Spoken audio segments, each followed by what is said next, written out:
موقوف بين السماء والأرض لا يصعد منه شيء حتى تصلي على نبيك صلى الله عليه وسلم আওয়াজ করে বলেন সুবহানাল্লাহ।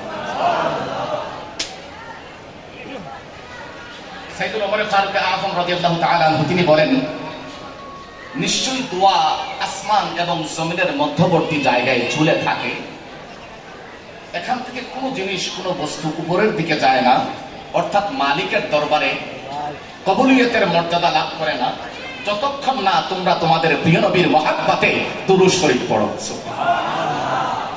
অর্থাৎ জামে তিরমিজির এই হাদিসে মুবারাকা থেকে জানতে পারলাম, যতক্ষণ কোন উম্মত প্রিয় নবীর মহাব্বতে দুরূদ না পড়বে তার দোয়া মাওলার দরবারে কবুল হয় না, আসমান এবং জমিনের মধ্যবর্তী জায়গায় ঝুলে থাকে।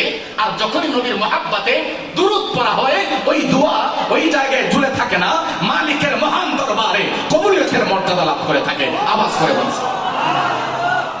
আসুন এই মজলিসের বারাকাতে শাহজালাল ইয়েমেনি রাহমাতুল্লাহি আলাইহি ওনার কদম মোবারকের পাশে বসে বসে মহাব্বতে কয়েকবার দুরূদ শরীফ পড়ে নি। আল্লাহুম্মা সাল্লি